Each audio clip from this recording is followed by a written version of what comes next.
Good morning to all of you. Welcome to M I तिल English medium school.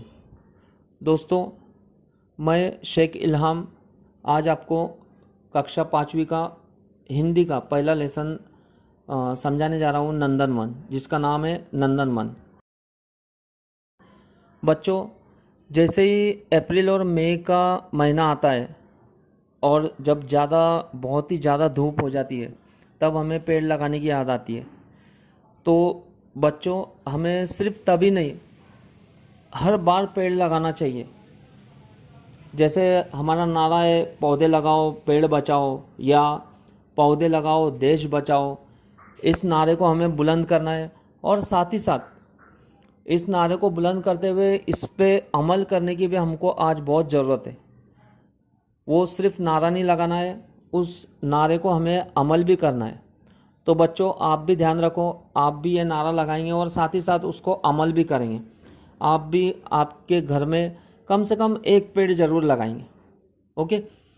अभी इस part में, इस लेसन में हमारे साथ हमसे मिलने कुछ जानवर और पक्षी भी आ रहे हैं, जो हमें बहुत कुछ समझाएंगे, सिखाएंगे। इस पार्ट में जानवर और पक्षियों के ज़रिए से हम कुछ हिंदी के कुछ बहुत अच्छे शब्द सीखेंगे, जैसे कि स्वागत है, नाचो गाओ, हम सब साथ है, कतार में चलो, नमस्कार, प्रणाम इत्यादि। ओके। तो इस पार्ट में जैसे कि मैंने आपको बताया, हमसे मिलने जानवर और पक्षी भी आ रहे हैं। तो सबसे पहले हमसे मिलने आ रहे हैं हाथी राजा। और हाथी राजा हमें क्या बता रहे हैं वो हम देखते हैं।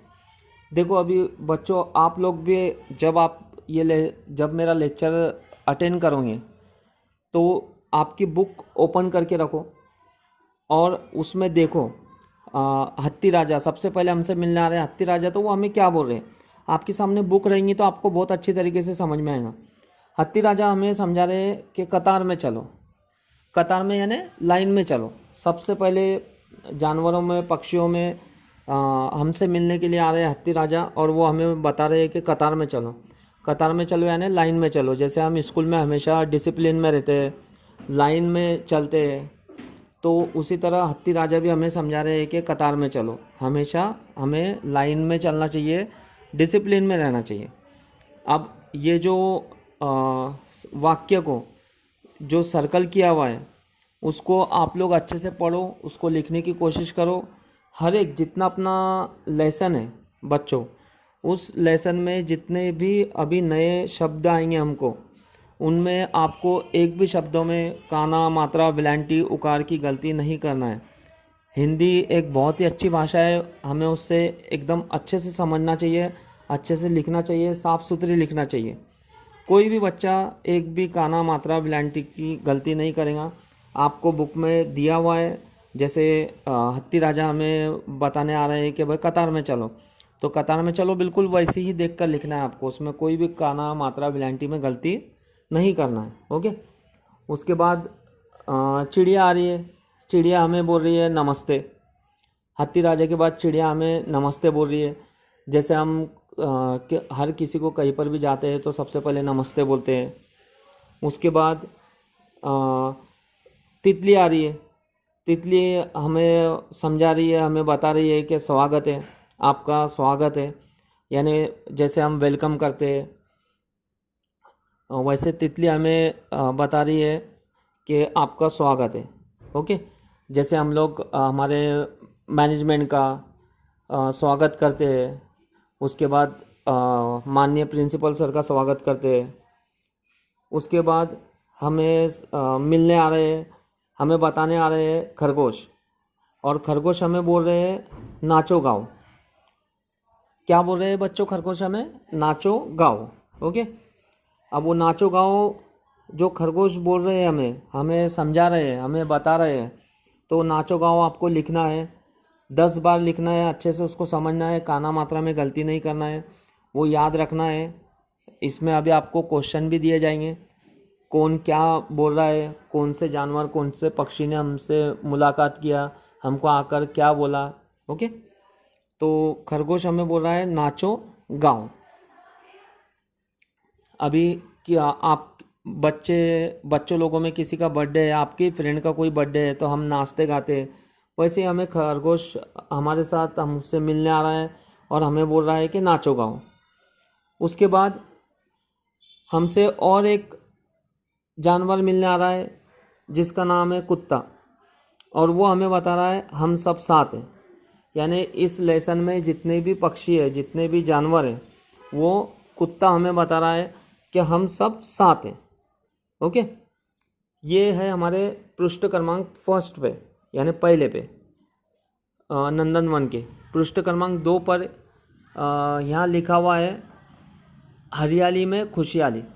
देखो बच्चों, आप लोगों को पता होना चाहिए कि हमारी ज़िंदगी में भी हरियाली में ही खुशहाली है। अगर हरियाली होगी तो हमारी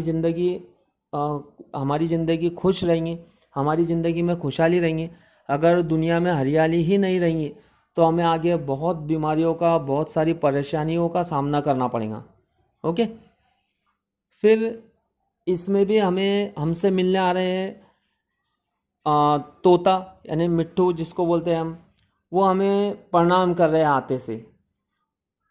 तो हम भी बच्चों, हम सब भी तोते महाराज को प्रणाम करते हैं।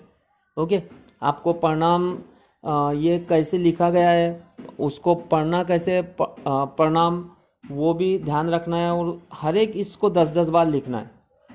फिर उसके बाद हमसे मिलने आ रहे हैं बगले महाराज, बगला जिसको बोलते हैं हम। ओके, बगले महाराज हमको बोल रहे हैं नमस्कार।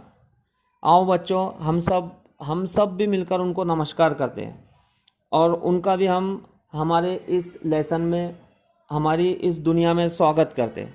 ओके, उसके बाद हमसे मिलने आ रहे हैं मच्छी, और वो हमें समझा रही है, वो हमें बता रही है जल ही जीवन है। अब मच्छी ये हमें सबसे अच्छा लेसन पढ़ा रहे हैं कि जल ही जीवन है। बच्चों, जल यानी पानी ही जीवन है। अगर हमारे जीवन में पानी ही नहीं रहेगा तो हम जिंदा ही नहीं रहेंगे। तो इसलिए हमेशा देखो, मच्छी भी एक बात हमको यहाँ समझा कर जा रही है, हमसे बात कर रही है कि हमारा जल ही जीवन है। पानी को बहुत संभाल कर यूज़ करें, पानी को ज़्यादा वेस्ट ना करें, उसको फेंके ना, उसको लगे उतना ही यूज़ करें। ओके, फिर आप इस चित्र में देख रहे होंगे हमारे से और बहुत प्यारे प्यारे जानवर मिलने आ रहे हैं, जैसे भालू, मगरमच्छ, हिरन, शेर बबर भी हमसे मिलने आ रहा है। बच्चों देखो, हम लोग कितने खुशनसीब है बच्चों कि हमसे इतने जानवर मिलने आ रहे हैं, इतने बड़े बड़े जानवर। और शेर बबर भी आ रहा है बच्चों। तो शेर बबर से डरने की बात नहीं, वो खुद हमसे मिलने आ रहा है, इसलिए वो हमारा दोस्त है। तो बच्चों, आप शेर बबर से ना डरें, वो खुद हमसे मिलने आ रहे हैं, इसलिए वो हमारे दोस्त है, वो हमको कुछ नहीं करेंगे। वो हमको एक अच्छी बात समझाने आ रहे हैं, हमसे मुलाकात करने आ रहे हैं। उसके बाद आ रही है मेंढक, और मेंढक हमें समझा रही है, मेंढक हमें बता रही है कि आओ खेले, यानी हमारे जीवन में खुशहाली लाए और हम खेले सब मिलकर। जितने भी पक्षी है, आप भी, सभी बच्चे भी और मैं भी, हम सब आओ और मिलजुल कर खेले। ओके, तो ये था हमारा छोटा सा एक 5वीं का पहला लेसन नंदनवन। उम्मीद करता हूँ बच्चों, आप लोगों को बहुत अच्छी तरीके से ये लेसन समझ में आया होगा, पाठ समझ में आया होगा। अब बच्चों, इसमें आपको याद रखना है, इसमें क्वेश्चन किस तरीके से आते हैं। जैसे आपको क्वेश्चन किया जाएगा कि हमें कतार में चलने की सलाह कौन दे रहा था। ओके, तो आपको याद रखना है और आपको आंसर देना है कि हमें कतार में चलने की सलाह कौन दे रहा था। हमें कतार में चलने की सलाह हाथी राजा दे रहे थे। ओके, इस तरीके से क्वेश्चन मैं आपको बाद में ऑनलाइन डालूंगा, उसके आंसर आपको भेजना है। मैंने एक एग्जांपल के लिए बताया कि इस तरीके से आपको क्वेश्चन आएंगे। उम्मीद करता हूँ आपको लेसन बहुत अच्छी तरीके से समझ में आया होगा। Okay, thank you very much.